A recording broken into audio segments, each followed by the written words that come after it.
আসসালামু আলাইকুম প্রিয় শিক্ষার্থীবৃন্দ, আশা করি মহান আল্লাহ তাআলার অশেষ কৃপায় তোমরা সকলেই পরিবারের সাথে সুস্থ আছো, ভালো আছো। দীর্ঘদিন থেকে এই বৈশ্বিক মহামারীর কারণে তোমরা ক্লাস থেকে বঞ্চিত আছো, ফলে তোমাদের সময়গুলি নষ্ট হইতেছে। তো শিক্ষা মন্ত্রণালয়ের নির্দেশে এবং আমাদের কলেজ কর্তৃপক্ষের পরামর্শক্রমে আমরা তোমাদের জন্য পর্যায়ক্রমে অনলাইনে ক্লাসের ব্যবস্থা গ্রহণ করেছি। আজকে আমি তোমাদের জন্য চতুর্থ পর্ব এস্টিমেটিং অ্যান্ড কস্টিং অন 66421 এই সাবজেক্টটির জন্য তোমাদের একটি ক্লাস উপস্থাপন করছি। আজকের ক্লাসটা হবে 100 মিটার দীর্ঘ সীমানা দেয়ালটির বিভিন্ন দফার কাজের এস্টিমেট। আমরা ইটের দেয়াল, বাউন্ডারি দেয়াল বা সীমানা দেয়াল দুই ধরনের হতে পারে। পুরোটাই ইটের হতে পারে, আর গ্রেড বিম কলামের মাধ্যমে শুধু গাঁথনি দিয়েও করা যেতে পারে। তা আমরা আজকে যে বিষয়টা তোমাদের সামনে উপস্থাপন করছি, তোমরা চিত্রে দেখতে পাচ্ছ, এখানে আমি প্ল্যান দেখিয়েছি, এখানে সেকশন আছে, সেটা পুরোটাই ইটের। তবে এর মাঝে মাঝে আমরা ব্রিক পিলার বা ব্রিক কলাম ব্যবহার করেছি। আমরা সে বিষয়ে পরে আমরা জানতে পারবো। এখন আমরা এই পুরো বিষয়টা তোমাদেরকে আমি শুরুতেই প্ল্যানটা দেখাচ্ছি। আমরা ছোট্ট একটা জিনিস, এটা আসলে মূলত 100 মিটার দৈর্ঘ্যের একটা বাউন্ডারি দেয়াল। এখানে আমরা শর্ট ব্রেক লাইন দেখিয়ে এটা বুঝাইছি যে এর ভিতরে আরো আছে। এখানে দেখো, প্রথমে একটি কলাম আছে যা বলা আছে 25 সেন্টিমিটার গুণন 25 centimetre brick pillar at the rate of 3 metre centre to centre. এর মানে হলো 100 মিটার দেয়ালের মধ্যে 3 মিটার পর পর 25 বাই 25 ব্রিক পিলার ব্যবহার করা আছে। আর মাঝখানে যেটা আছে এটা হলো গাঁথনি। এইটা আমরা যদি একটা মাছ বরাবর কাটার পরে উপর থেকে দেখি, তাহলে এই জিনিসটাকে আমরা টপ ভিউ বা প্ল্যান বলে থাকি। সেই প্ল্যান হচ্ছে এটা। এখন আমরা এটাকে যদি এই সেকশন বরাবর কাটি, তাহলে আমরা এর নিচ থেকে উপর বরাবর আমরা দেখতে পাবো যে এটা কি অবস্থা আছে। কারণ এস্টিমেট করতে গেলে আমাদের প্ল্যান দরকার, এলিভেশন দরকার, সেকশন দরকার। কারণ হলো আমাদের তিনটা মাপ প্রয়োজন হবে: দৈর্ঘ্য, প্রস্থ এবং উচ্চতা। তো আমরা শুধু প্ল্যান থেকে বা টপ ভিউ থেকে দৈর্ঘ্য আর প্রস্থ পাবো, উচ্চতা পাবো না। আবার সেকশন থেকে আমরা উচ্চতা এবং প্রস্থ পাবো, দৈর্ঘ্য পাবো না। সুতরাং আমাদের অন্তত পক্ষে টপ ভিউ বা প্ল্যান এবং একটি সেকশন বা এলিভেশনের প্রয়োজন হবে। আমরা সেটাই তোমাদেরকে এখানে দেখিয়েছি। একটি ইটের বাউন্ডারি দেয়ালের বিভিন্ন দফার কাজ করতে হয়। আমরা পর্যায়ক্রমে সেই কাজগুলি করব। আমরা প্রথমত আমাদেরকে ফার্স্ট এই কাজটা যখন আমরা এই মাটির ভিতর করব, তাহলে আমাকে মাটিটা খনন করতে হবে। তোমরা এখানে দেখতে পাচ্ছ যে জিএল লেখা আছে, গ্রাউন্ড লেভেল, মানে মাটিটা এই লেভেল আছে, এর নিচেও এই বাউন্ডারি দেয়ালটার কিছু অংশ আছে। এই জিনিসটা আমরা মাটির মধ্যে নির্মাণ করবো। অতএব আমাদেরকে এই বরাবর মাটি কাটতে হবে। আমরা যদি এইটুকু মাটি খনন না করি, যদি না করি, তাহলে তো আমরা এই কাঠামোটা নির্মাণ করতে পারবো না। অতএব এইটুকু জায়গা আমাকে মাটি খনন করতে হবে। তাহলে আমরা সেখান থেকে শুরু করব। তার আগে আমি তোমাদেরকে একটা জিনিস বোঝাতে চাই যে আসলে এস্টিমেট খুবই সহজ একটা সাবজেক্ট। আমি তো মনে করি এগুলি ক্লাস 6-7 ছাত্ররাও খুব ভালোভাবে আলার কথা। কারণ আয়তক্ষেত্র সম্পর্কে 6-7 ছেলেপেলেরা বেশ ভালোভাবে আয়ত্ত করে। একটা আয়তক্ষেত্রের ক্ষেত্রফল কি হবে, আয়তন কি হবে, তোমরাও সেটা নিশ্চিত জানো। একটা আয়তক্ষেত্র যদি তোমরা ক্ষেত্রফল বের করতে পারো, আয়তন বের করতে পারো, তাহলে অবশ্যই এস্টিমেটও পাবা। আর আমাদের যত কাঠামো আছে এর 90%ই স্ট্রাকচারটার সেকশন হয় আয়তাকার। তাহলে তুমি একটা আয়তক্ষেত্র যদি বুঝতে পারো, তাহলে সব পারো। তাহলে শুরুতেই আগে আমি তোমাদেরকে একটা আয়তক্ষেত্রের ক্ষেত্রফল এবং কি করে এটার আয়তন বের করে দেয় সেটা জেনে নিই। আসো তাহলে আমরা দেখি। দেখো, একটা আয়তাকার সেকশনের টপ ভিউ বা ফ্রন্ট ভিউ বা এলিভেশন এরকম হয়। তাহলে আমরা যদি এটাকে আমরা বি দেই, এটা আমি যদি বি দেই আর এটাকে যদি আমি এইচ দেই, তাহলে এর এরিয়াটা আমি কি পাবো? এর এরিয়াটা পাবো আমি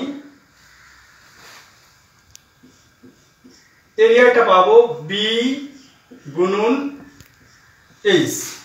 কখনো আমাকে দৈর্ঘ্য গুণন প্রস্থ করতে হতে পারে, কখনো দৈর্ঘ্য গুণন উচ্চতা করতে হতে পারে। ক্ষেত্রফল আমি যে ফ্রন্টটা দেখবো সেটার জন্য। এখন আমার ভলিউম পাওয়ার জন্য এর সঙ্গে কিন্তু আমরা ভলিউম সমান কি লিখবো?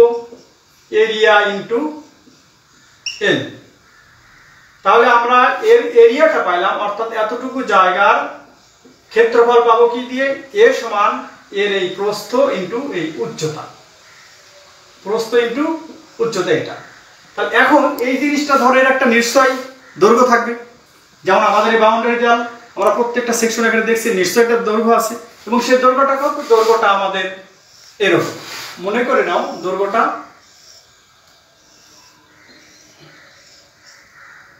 এটা। তাহলে দৈর্ঘ্যটা যদি এর এল হয়, তাহলে এখন কি এর এরিয়া ইন্টু এই দৈর্ঘ্য। এখন যদি তুমি এটা না ধরে এই সারফেস ধরো তাও হবে। তাহলে আমি তখন কি করব? এটার এরিয়া যদি বের করতে চাই, তাহলে এর এরিয়া বের করতে চাইলে তখন আমার কি হবে? এর এরিয়া হবে সমান দৈর্ঘ্য গুণন প্রস্থ, অর্থাৎ এই দৈর্ঘ্য গুণন এই প্রস্থ। তাহলে এর ক্ষেত্রফল পেয়ে গেলাম। এখন এই জিনিসটার আমার ভলিউম যদি আমি বের করতে চাই, তাহলে আমি কি পাবো? এরিয়া গুণন এই জায়গার উচ্চতা এইচ। তাহলে আমার আলটিমেটলি যেটা পাচ্ছি এল গুণন বি গুণন এইচ। এখন তোমরাই বলো, এটা কি খুব কঠিন? নিশ্চয় না। তাহলে আমরা আয়তাকার ক্ষেত্র বিবেচনা করে নিলাম। আয়তাকার ক্ষেত্রের ক্ষেত্রফল হচ্ছে দৈর্ঘ্য গুণন প্রস্থ, অথবা প্রস্থ গুণন উচ্চতা, অথবা প্রস্থ গুণন দৈর্ঘ্য। এরপর আমরা ভলিউম পেতে হলে এরিয়ার সঙ্গে এর যে মাপটা বাকি থাকবে সেই মাপটা দিয়ে গুণন দিলে হবে। এবার আসো আমরা এই কাজটা করি, মূল জায়গায় চলে যাই। তাহলে প্রথমে আমাদের বাউন্ডারি দেয়ালটা কাজ করার জন্য মাটি খনন করতে হবে। সো আমাদের 1 নম্বর আইটেম হবে মাটি খননের পরিমাণ। আর মাটি খননের পরিমাণ তোমরা ইতিমধ্যে জানছো অন্য ক্লাস থেকে, যে মাটি খননের পরিমাণটা আমরা ঘন এককে করি, অর্থাৎ মিটার কিউব বা ফুট কিউবে করে থাকি। 3টা মাপের প্রয়োজন হয়। তাহলে এখন আমরা এই মাটি কাটবো। এখন তোমরা এখানে দেখো তো, আমরা যে এই যে মাটি কাটছি, এই চিত্রটা কি একটা আয়তাকার? আমি যে লাল চিহ্ন দিয়ে দিলাম, এটা কি একটা আয়তাকার সেকশন দেখাচ্ছে না? নিশ্চয় আয়তাকার সেকশন। তাহলে এর একটা দৈর্ঘ্য এদিকে আছে, তাহলে আমি সেই 3টা মাপ গুণন দিলেই পাচ্ছি। দ্যাট মিনস এর এই প্রস্থ লাগছে, এর উচ্চতা লাগছে, এবং এদিকে দৈর্ঘ্যটা লাগবে। এখন আসো তাহলে আমরা এখানে ভি সমান L into B into H. তাহলে এলটা কত? আমাদের এখানে এল তো আছে, এলটা তো আছে 100 মিটার। প্রস্থ আমরা কোথায় পাবো? এখানে কিন্তু প্রস্থ পাবো না, কারণ এটা মাটির ওপরের অবস্থান। আমরা মাটির নিচে যেহেতু কাঠামোর কাজ করছি সেটার জন্য দেখবো। তাহলে আমাদের এখানে দেখো আছে এটার প্রস্থটা 75 সেন্টিমিটার। তাহলে আমার 75 সেন্টিমিটার, দ্যাট মিনস 0.75 মিটার। এরপর উচ্চতা প্রয়োজন। আমরা মাটি খনন যখন যে কাজ করব, সেই সেকশনের দৈর্ঘ্য গুণন প্রস্থ গুণন উচ্চতা মনে রাখতে হবে, কারণ উচ্চতা অনেকগুলি দেওয়া আছে। আমি কোন উচ্চতাটা ব্যবহার করব? যে সেকশনের কাজ করছি সেটার উচ্চতাটা ব্যবহার করতে হবে। তাহলে আমি এখন মাটি খনন করছি, তো মাটি খনন করব কি? মাটি যেখানে আছে তার থেকে নিচ দিক। তাহলে আমরা সেটা বুঝবো করে একটা চিত্রে, যেখানে তোমরা জিএল দেখবা অথবা এই চিহ্নটা দেখতে পাবা, এখানেই বুঝতে হবে যে এখানেই মাটিটা আছে, এর নিচে আমাদেরকে কাজ করতে হবে। তাহলে এখন আসো আমরা এই সেকশন থেকে কাজ করি। এখানে দেওয়া আছে এই চিহ্নটা ব্রিক ফ্ল্যাট চিহ্ন, বিএফএস, 1 স্তর ব্রিক ফ্ল্যাট করে নিতে হবে। তারপরে সিমেন্ট কংক্রিটে কাজ করতে হবে। তারপর 3 ধাপে গাঁথুনি আছে। তারপর ব্রিক ফ্ল্যাটের পুরুত্ব হয় 7.5 সেন্টিমিটার। এখানে আরসিসিটা 7.5 থেকে 15 বা আরো ডিজাইনের কম বেশি হতে পারে। আমরা 10 সেন্টিমিটার এখানে দেওয়া আছে। তাহলে 7.5 যোগ 10 আর 3টা 15। তাহলে আমরা এখানে পাচ্ছি 7.5 সেন্টিমিটার যোগ 10 সেন্টিমিটার যোগ 15 গুণন 3, অর্থাৎ 62.5 সেন্টিমিটার। That means 0.625 metre. তাহলে আমরা দৈর্ঘ্য, প্রস্থ এবং উচ্চতা পাইলাম। এবার ভলিউম বের করব। তাহলে দৈর্ঘ্য 100, প্রস্থ আমাদের 0.075 এবং উচ্চতা 0.625 গুণন করলে আমরা পাচ্ছি এত মিটার। যেহেতু এখানে মিটার, এটাও মিটার, এটাও মিটার, অতএব এটা মিটার কিউব। তোমরা অনেক সময় মনে রাখতে পারো না যে মাটি খননের এককটা কি করবো। অঙ্ক ঠিকই করছো, কিন্তু দেখা যাচ্ছে একক লিখে রাখছে বর্গ মিটার। এটা তো মুখস্থ রাখার কোনো বিষয় না, একদম ইজি। তুমি কয়টা পরিমাপকে গুণন করছো? এখানে 3টা মাপকে গুণন করছো। 3টা মাপই যেহেতু একই এককের মিটার, অতএব 3টা মাপ মিটার কিউব। যখন 2টা দিবা মিটার স্কয়ার, যখন একটা দিবা তখন মিটার। তাহলে আমরা বুঝতে পারলাম মাটি খননের পরিমাণ। আমাদের দ্বিতীয় আইটেমটা ভিত্তিতে 1 স্তর ইট বিছানোর কাজ। যেহেতু কাঠামোটা নিচ থেকে উঠে আসবে, সুতরাং তোমাকে নিচ থেকে কাজটা আস্তে আস্তে উপরের দিকে যেতে হবে। তাহলে আমরা মাটি খনন করে ফেললাম। এবার আমাদের ব্রিক ফ্ল্যাট এর কাজ, বিএফএস আমরা ইংরেজিতে বলি একে বিএফএস, অর্থাৎ ব্রিক ফ্ল্যাট সলিড। একটা ইটকে চিপ করে রাখলে আমরা যেটা পাই তাকে আমরা বলি ব্রিক ফ্ল্যাট সলিড। ধরে নাও এটা একটা ইট, তাহলে ইটটার দৈর্ঘ্য এটা, প্রস্থ এটা এবং পুরুত্ব এটা। এই ইটটাকে যদি আমি এইভাবে রাখি মাটিতে শোয়াই, অথবা এইভাবে রাখি, তখন এটাকে বলি আমরা ফ্ল্যাট। এই জন্য ওটাকে বলে ব্রিক ফ্ল্যাট সলিড। যদি ইটটাকে এভাবে রাখি, তখন কাট করে রাখা হয়, তখন এটাকে বলি আমরা এইচবিবি। আজকে ওই বিষয়ে আলোচনা করবো না, যেটা যখন প্রয়োজন হবে তখন তোমরা জানতে পারবো। তাহলে আমরা ব্রিক ফ্ল্যাট সলিং বুঝলাম। এখন আমরা এক স্তরে ব্রিক ফ্ল্যাট সলিং এর কাজ করব। ব্রিক ফ্ল্যাট সলিং এর কাজটা আমাদের, যেহেতু ইটের কোনো এই কাজের কোনো পুরুত্ব নাই, কারণ একটা ইট বুঝালে ওর একটা নির্দিষ্ট পুরুত্ব অবশ্যই আসবে, সুতরাং ওখানে আমার কোনো পুরুত্ব দিয়ে গুণন দেওয়ার প্রয়োজন হবে না। সো আমার এখানে অবশ্যই জিনিসটা পুরুত্ববাদ যে দৈর্ঘ্য গুণন প্রস্থ অর্থাৎ মিটার স্কয়ার এককে আসবে। তাহলে আমরা দৈর্ঘ্য গুণন প্রস্থ পেয়েছি। যেহেতু এখানে মাটি খননের প্রস্থ যা আমরা চিত্র থেকে দেখতে পাচ্ছি যে সলিং এর প্রস্থটাও তাই। হ্যাঁ, কখনো কখনো কম বেশি হতে পারে, মাটি খনন আমাকে বেশি করে নিতে হতে পারে, সলিং আমাকে কম করে নিতে হতে পারে। সেক্ষেত্রে চিত্রের মধ্যে দেওয়া থাকবে যে মাটি খননটা বেশি দূরে আছে কিন্তু এটা কম দেওয়া আছে, তখন আমি কম করে ধরবো। এখন যেহেতু আমার এখানে মাটি খননের যা মাপ, সলিং এরও সেই মাপ, অতএব এখানে এল গুণন বি, আগে আমরা যেটা পেয়েছি 100 মিটার, প্রস্থ পেয়েছি 0.075 মিটার। এই দুটো গুণন করলে আমাদের আসছে 75 বর্গ মিটার। এবার আমরা আসি থার্ড আইটেম, ভিত্তিতে সিমেন্ট কংক্রিটের কাজ। এটাকে সংক্ষেপে আমরা বলি সিসি। আমি এখানে অনুপাতটা উল্লেখ করিনি। সাধারণত ভিত্তির সিসিটা 1:3:6 অথবা 1:4:8 অথবা 1:5:10 এই অনুপাতে কাজ করা হয়। আচ্ছা, সিমেন্ট কংক্রিটের কাজটার এর নির্দিষ্ট পুরুত্ব হয় কম বেশি, ইটের মতো ফিক্স না, কম দিতে পারো বেশি দিতে পারো, এই জন্য এটা সাধারণত ঘনমিটার এককে করা হয়। তাহলে দেখো, এই একই প্রস্থ একই দৈর্ঘ্য, বাউন্ডারি ওয়াল 100 মিটার, শুধু এই পুরুত্বটা গুণন দিলেই হবে। তাহলে এই পরিমাপের সাথে আমার শুধু গুণন এল গুণন বি গুণন টি, পুরুত্ব কত দেওয়া আছে এখানে দেখো, পুরুত্ব আছে 10 সেন্টিমিটার। সুতরাং আমার এই গুণগুলো হবে 7.5 মিটার কিউব। মিটার স্কয়ার ছিল 3টা মাপ, আবারও মিটার কিউব।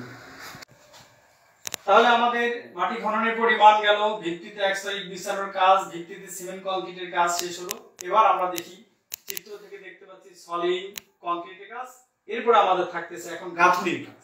তাহলে গাঁথুনিতে 1, 2, 3টা ধাপ আছে। আমরা এখন 3টা ধাপে কাজ করব।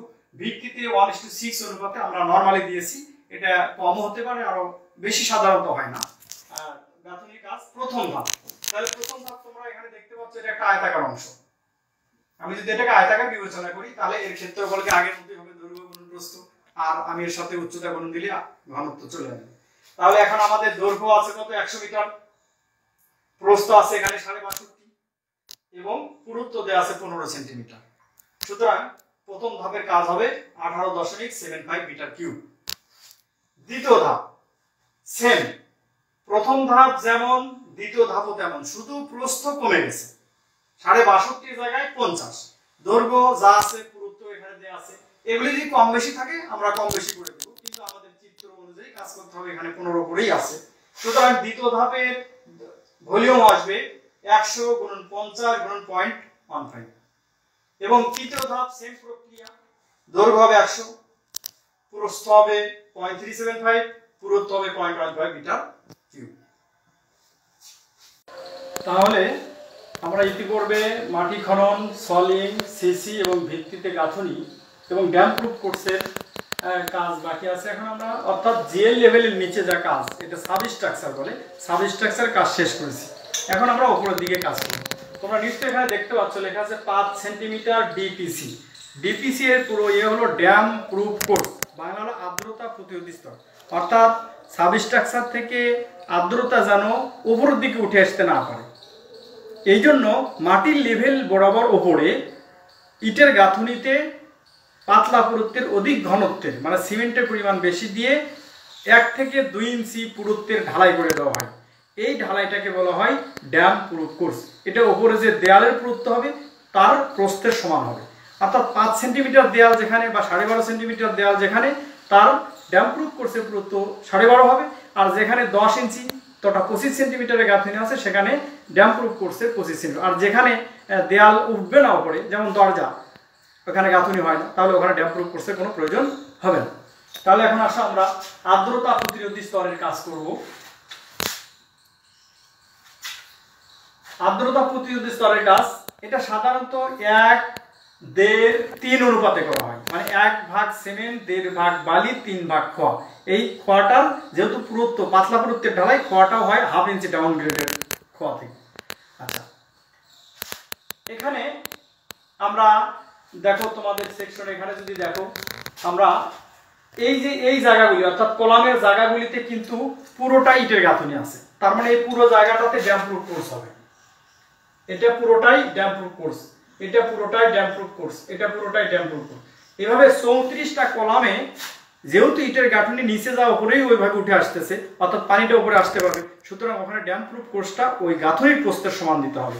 তার মানে আমরা এখানে দুটো অংশ পাচ্ছি, একটা হলো কলামের জন্য, যেহেতু কলামের এই চওড়াটা আছে আমাদের 25 সেন্টিমিটার, আর এখানে দেয়াল আছে 12.5 সেন্টিমিটার, আমরা তো এখানে বেশি ঢালাইটা আমরা দিব না, তাহলে কলামের জায়গায় ঢালাই দিব 25 সেন্টিমিটার প্রস্থের, আর এখানে 12.5 সেন্টিমিটার আছে, এখানে 12.5 সেন্টিমিটার প্রস্থেরই ঢালাই দিব। এই জন্য আমরা দুটো ভাগে ভাগ করছি। এক নাম্বার আমরা করছি ব্রিক পিলারে, তাহলে ব্রিক পিলারে কি হবে, দৈর্ঘ্য সংখ্যা গুণন দৈর্ঘ্য গুণন প্রস্থ। তাহলে এখানে আমাদের দৈর্ঘ্য সংখ্যা, প্রথমে আমরা এখানে কলামের সংখ্যাটা বের করে আসি। আমাদের এই দেয়ালটার দৈর্ঘ্য আছে 100 মিটার, একটা থেকে আরেকটা পর্যন্ত দূরত্ব আছে 3 মিটার, তাহলে আমরা 100কে 3 দ্বারা ভাগ দেব, যেহেতু শুরুতে একটা আছে অতএব 1 যোগ করে নিতে হবে। ইতিপূর্বে তোমাদেরকে আমি একটা গ্রুপে পোস্ট দিয়েছি যে রাস্তার প্রসারণ জোরের ক্ষেত্রে 1 বিয়োগ, আর এরকম বাউন্ডারি দেয়াল কলামের ক্ষেত্রে বা গাছ লাগানোর ক্ষেত্রে আমাদের কি করতে হবে, অর্থাৎ শুরুতে এবং শেষে যদি জিনিসটা থাকে তাহলে যোগ হবে 1।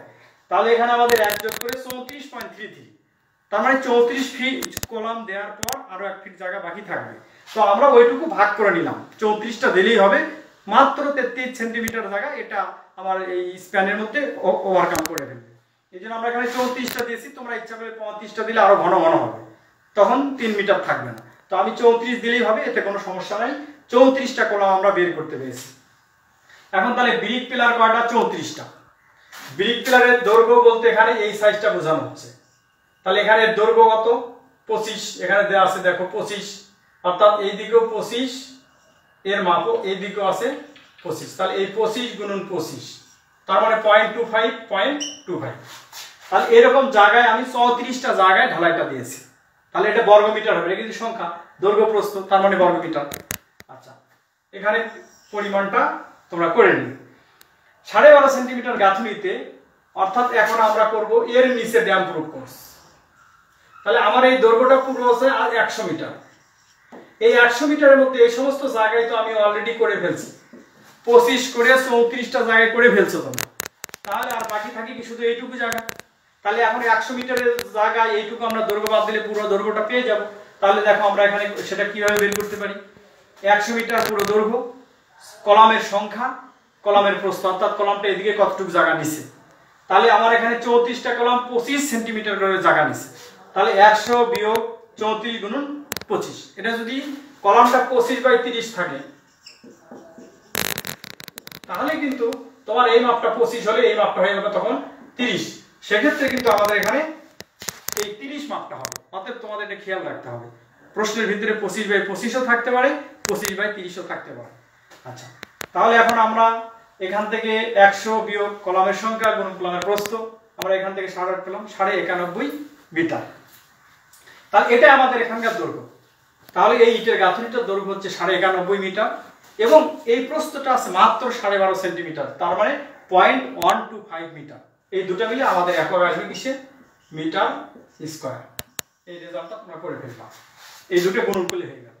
আশা করি তোমরা আর্দ্রতা প্রতিস্তর কেন দেওয়া হয়, কত অনুপাতে দেওয়া হয়, কত পুরুত্বে দেওয়া হয়, কি জন্য দেওয়া হয়, সেই বিষয়টা সহ আমি তোমাদেরকে বোঝানোর চেষ্টা করলাম, তোমরা এই দুটো বুঝতে পেরেছো। পরবর্তীতে এই দুটো একত্র করলে মোট আর্দ্রতা প্রতিরোধী স্তরে কাজের পরিমাণ হয়ে যাবে। এবার আমরা ভিত্তির উপরের গাঁথনি, তোমরা চিত্রে দেখতে পাচ্ছ যে এই যে গাঁথনিটা আছে, এই গাঁথনির কাজটা করব। এই গাঁথনির কাজটা এখান থেকে আমরা দেখতে পাচ্ছি যে কলামের জায়গায় 25 আর এখানে আছে 12.5 করে, সুতরাং ড্যাম্প প্রুফ কোর্স যেমন দুই ভাবে করেছো, তোমাদের এই গাঁথনির কাজটা দুই রকম করতে হবে। তাহলে আমরা আসো ভিত্তির উপরের গাঁথনি 1 নম্বর কলামের জন্য সেম প্রক্রিয়া ডিপিসি তে যা করছে এখানে তাই শুধু উচ্চতাটা গুণন হবে।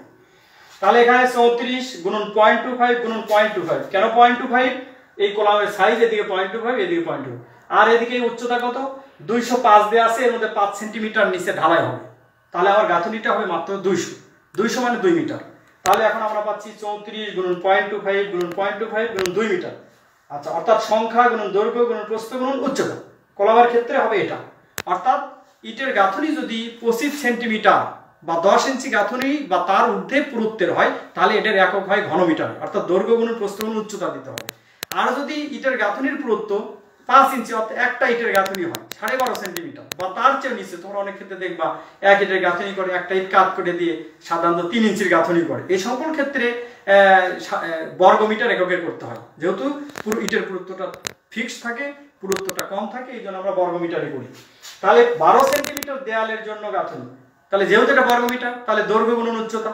দৈর্ঘ্য আমরা এখানে আগে বের করেছিলাম যে কলামের কাজটুকু বাদ দিলে বাকি থাকবে এই গাঁথনি। তো 34টা জায়গায় 25 করে কলাম বাদ দিলে আমার 91.5 মিটার আর 12.5 সেন্টিমিটার পুরুত্বের গাঁথনি থাকবে। অতএব 91.5 গুণন 2, এই 2 কেন, 2 হচ্ছে এই পুরুত্ব, সরি উচ্চতা। তাহলে আমার এই 183 বর্গমিটার হবে গাঁথনি। লক্ষ্য করো এখানে দেখো কলামের জন্য গাঁথনি হচ্ছে ঘনমিটার আর 12.5 সেন্টিমিটার দেয়ালের জন্য গাঁথনি পরিমাণ হচ্ছে বর্গমিটার।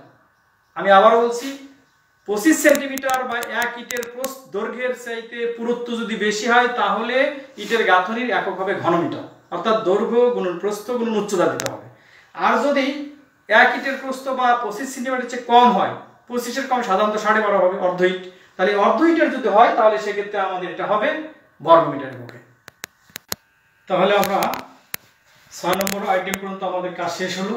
এখন আমরা বাকি আছে আমাদের কপিং এ ঢালাইয়ের কাজ। তোমরা এখানে দেখতে পাচ্ছ যে কংক্রিটের চিহ্ন, কারণ এই গাঁথনির উপরে ত্রিভুজ আকৃতির একটা ঢালাই করা আছে। এটাকে সাধারণত কোপিং বলা হয়। এটা ঢালু করে দেওয়া হয় যেন বৃষ্টির পানিটা উপরে ভেজে না থাকতে পারে, এবং এটা নেট সিম ফিনিশিং দিয়ে ফিনিশিং করে দেওয়া হয়। আচ্ছা, এখন আমরা সেই পরিমাণটা দেখে নিব। তাহলে 7 নম্বর আইটেম আমাদের কপিং এর ঢালাইয়ের কাজের পরিমাণ।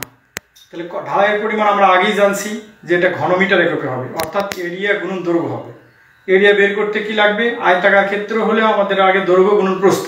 কিন্তু যদি আমরা ত্রিভুজ বের করতে চাই, যেহেতু এটা ত্রিভুজের মতো দেখা যাচ্ছে, তাহলে এটা কি হবে, কোন ত্রিভুজ সেই অনুপাতে এরিয়া বসাতে হবে। তাহলে আমরা এটা দেখতে পাচ্ছি এই চিত্রে যদি দেখি, ত্রিভুজটা আমাদের একটা সমকোণী ত্রিভুজ যদি আমরা বিবেচনা করি, তাহলে এটা হাফ গুণন ভূমি গুণন উচ্চতা হবে। তাই সেক্ষেত্রে আমাদের এরিয়া গুণন দৈর্ঘ্য, তাহলে এটা আমার হাফ গুণন ভূমি গুণন উচ্চতা। দৈর্ঘ্য হলো 100 মিটার, কারণ এটা পুরোটার উপরে দেওয়া আছে। আচ্ছা, এরপরে আমাদের এখানে আমাদের তাহলে এটা এত ঘনমিটার আমরা পাইলাম। এখন 8ম আইটেম আমাদের প্লাস্টারের কাজে, প্লাস্টার ফিনিশিং এর কাজে। প্লাস্টার কিন্তু এতক্ষণ আমরা কাজ করছি নিচ থেকে উপরের দিকে, কিন্তু প্লাস্টারের কাজ করতে হয় টপ থেকে বটমের দিকে। তাহলে সর্বপ্রথম আমাদেরকে প্লাস্টার করতে হবে কোথায়, সর্বপ্রথম প্লাস্টার করতে হবে আমাদের এই জায়গায়, কপিং এর এই উপরে। তাহলে কপিং এর উপরে যদি আমরা বের করতে চাই, কপিং এর কিন্তু এই দৈর্ঘ্যটা আমাদের জানা নেই। আমাদের জানা আছে এটা, জানা আছে এই উচ্চতাটা, বাট আমাদের এই ঢালু অংশটা জানা নেই। তাহলে আমরা এখানে দেখো আমরা ঢালু অংশটা বের করে নিতে পারি। যেহেতু একটা সমকোণী ত্রিভুজ, তাহলে এটা আছে 12.5 ভূমি, অতিভুজ আছে আমাদের কত, লম্ব আছে 15। তাহলে আমরা পিথাগোরাসের সূত্র অনুযায়ী পাই √1 লম্ব স্কয়ার যোগ ভূমি স্কয়ার সমান অতিভুজ স্কয়ার। তো সেক্ষেত্রে আমরা এখান থেকে 12.5, এটার অর্ধেক যেহেতু পুরোটা 25, আমরা এখানে অর্ধেক করে নিলাম 12.5 স্কয়ার যোগ এই উচ্চতা 15 স্কয়ার, দুটো করলে √ওভার করে আসে 19.5 সেন্টিমিটার। তাহলে এটা আমার এই পাশে একটা 19, এই পাশে একটা 19। তাহলে এখন আমরা দেখো ঢালু পৃষ্ঠে আমাদের প্লাস্টারের কাজের পরিমাণ 2টা পৃষ্ঠ আছে, এই জন্য আমাদের 2 গুণন 1.952, সরি 0.1952, এখানে 19.52 সেন্টিমিটার। তাহলে এটা আমাদের মিটার করে নিতে হবে। আর দৈর্ঘ্য আছে কত, এটা পুরো কোপিংটা একদম বাউন্ডারি হলে পুরোটাই দেওয়া আছে। তাহলে এটা আমরা কোপিং এর ঢালাইয়ের উপরের ঢালু পৃষ্ঠে যে প্লাস্টারের পরিমাণ সেটা এনসিএফ সহ করব, মানে নেট সিমেন্ট ফিনিশিং। এটাতে রং করার প্রয়োজন হবে না, আমরা একদম প্লাস্টার করার পর পানি এবং সিমেন্ট ঘন করে গুলে, যেটাকে আমরা গ্রাউটিং বলি, মিস্ত্রিটা ঘোলা বলে থাকে, এটা উপরে দিয়ে ফিনিশিং করে দেওয়ার নাম হচ্ছে নেট সিমেন্ট ফিনিশিং। এই কাজটা করে দিতে হবে। তাহলে ঢালু পৃষ্ঠটা তলায়, তলায় মানে তোমরা এখানে দেখো, লক্ষ্য করো আমার এখানে যেখানে পিলার নাই, ব্রিক পিলারটা নাই, সেখানে কিন্তু এখানে 12.5 সেন্টিমিটার গাঁথনি আছে, কিন্তু আমার কপিং কিন্তু 25 সেন্টিমিটারের, আমার কপিং ঢালাই করছি 25 সেন্টিমিটার। তাহলে আমার 12.5 যদি মাঝখানে দেয়াল থাকে, তাহলে এই বাকি এইটুকু কত, 12.5, এটা 12.5, তার মানে এখানে 6.25, এই পাশে 6.25, তাহলে এই 6.25 6.2 12.5 আছে। তাহলে আমরা এই প্লাস্টারটা আমাদের করতে হবে, তার মানে তলার প্লাস্টারটা আমার 25 লাগবে না, মাঝখানে 12.5 সেন্টিমিটার দেয়াল আছে, অর্থাৎ বাকি 12.5 সেন্টিমিটার আমার প্লাস্টার হবে। তাহলে চওড়া এখানে 12.5 সেন্টিমিটার, দৈর্ঘ্য আমরা আগেই বের করেছিলাম 91.5। কিভাবে পাইছিলাম নিশ্চয়ই তোমাদের মনে আছে, এই দৈর্ঘ্যটা আমাদের এখান থেকে আসতেছে কত, 100 বিয়োগ 34 জায়গায় কলাম আছে 25 করে, এই হলো 91.5 মিটার। তোমাদেরকে এটা আমি আগেও দেখিয়েছি, কারণ এই দেয়ালটা তো ডাইরেক্ট নাই, মাঝে মাঝে কলাম আছে, কলামের জায়গায় তো প্লাস্টার হবে, এই জন্য আমাদের কোপিং এর দৈর্ঘ্য হবে 91.5। কোপিং এর তলা কিন্তু পুরো উপরে আছে, এটা কোনো পিলার বা ব্রিকের দেয়ালের জন্য পার্থক্য নেই, পুরোটা আছে 100। আর আমাদের তলায় কিন্তু কলাম যে জায়গায় আছে ওই জায়গায় প্লাস্টার করা যাবে না, সুতরাং 91.5 হবে, তাহলে এত মিটার স্কয়ার। এবার আসো দেয়ালের ক্ষেত্রে, অর্থাৎ এই যে এই সমস্ত জায়গাতে প্লাস্টার করতে হবে আমাদের, এই গাটা প্লাস্টার করতে হবে উভয় পাশে, এখানে প্লাস্টারটা করতে হবে। তাহলে এটা প্লাস্টার করতে হবে, আবার কি কলামেও করতে হবে, দেয়ালও করতে হবে। তাহলে আমরা মূলত যদি চিত্রটাকে দেখো এইভাবে পাবো,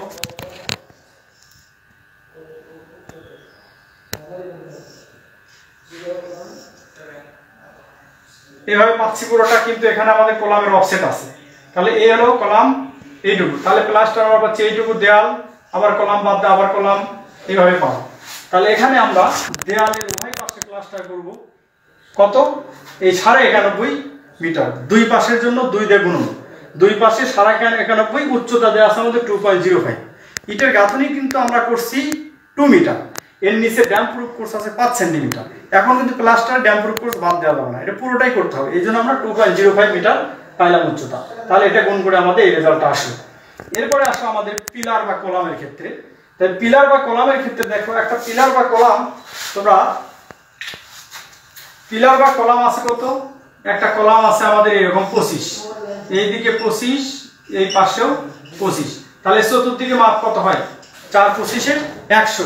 এর মধ্যে থেকে তোমরা দেখো যে এই যে এখানে এইটুকু তো 12.5 আর এইটুকু 12.5 প্লাস্টার হচ্ছে না, এই কলামটার এই চতুর্দিকে আছে 4 25 100 মাপ, এই 4 25 100 মধ্যে আবার এখানে 12.5 আর এখানে 12.5 প্লাস্টার হবে না, তাহলে 25 বাদ, তার মানে 75 হবে।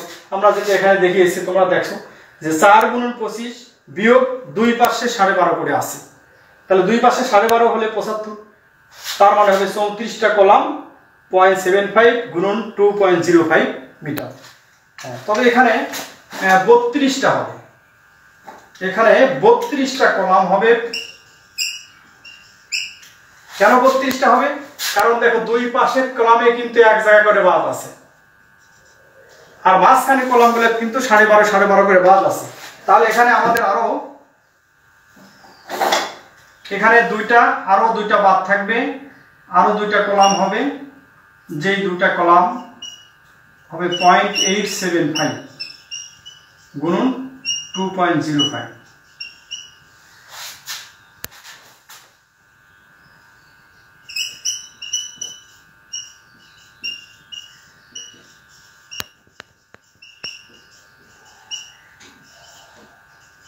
প্রান্ত কলামে তোমরা লক্ষ্য করো, এখানে আবারও দেখো এই কলামটার এই এক পাশে শুধু 12.5 গাঁথনি আছে, আর এই কলামটার এখানেও গাঁথনি এখানেও গাঁথনি, তার মানে এখানে আর এখানে প্লাস্টার হবে না। তাহলে এই 12.5 বাদ, তাই 34টা আমার টোটাল কলাম, দুই প্রান্তের কলামে শুধু এক জায়গায় বাদ হবে। তাহলে আমার মাঝখানের 32টা কলামে হবে আমার এই 75, আর বাকি 2টা কলামে হবে আমার 87.5, 12.5 বাদ দিলে 87.5 সেন্টিমিটার। আমি আশা করি তোমরা বুঝতে পারছো। এখন তোমরা টোটাল প্লাস্টার করে দিবা, এখানকার পরিমাণ, এখানকার পরিমাণ, এই পরিমাণ, এই পরিমাণ, এই পরিমাণ, এই সবগুলো যোগ করে দিলে আমাদের টোটাল প্লাস্টারের পরিমাণ হয়ে যাবে। আমি আশা করি যে তোমরা বুঝতে পারছো। পরবর্তী কোনো সমস্যা হলে আমাকে জানাবা। আর সেক্ষেত্রে আমরা এর পরবর্তীতে আরসিসি বাউন্ডারি ওয়ালের আরেকটা ক্লাস নিয়ে আসবো তোমাদের সামনে। সে পর্যন্ত তোমরা সবাই সুখে থাকো। আল্লাহ সবাইকে সুস্থতার সাথে রাখুক। আমাদের দেশ থেকে তথা সারা বিশ্ব থেকে করোনার এই প্রভাব দূর করে দেন। আমরা সবাই আল্লাহর কাছে দোয়া করি। আর রমজান মাস চলছে, তোমরা সময়গুলিকে অত্যন্ত মিতব্যয়িতার সাথে আখিরাতের পাথর হিসাবে এগুলিকে কাজে লাগানোর চেষ্টা করবা। তোমরা সবাই সুস্থ থাকো। আল্লাহ তাআলা আমাদের সবাইকে ভালো করুন। আল্লাহ হাফেজ।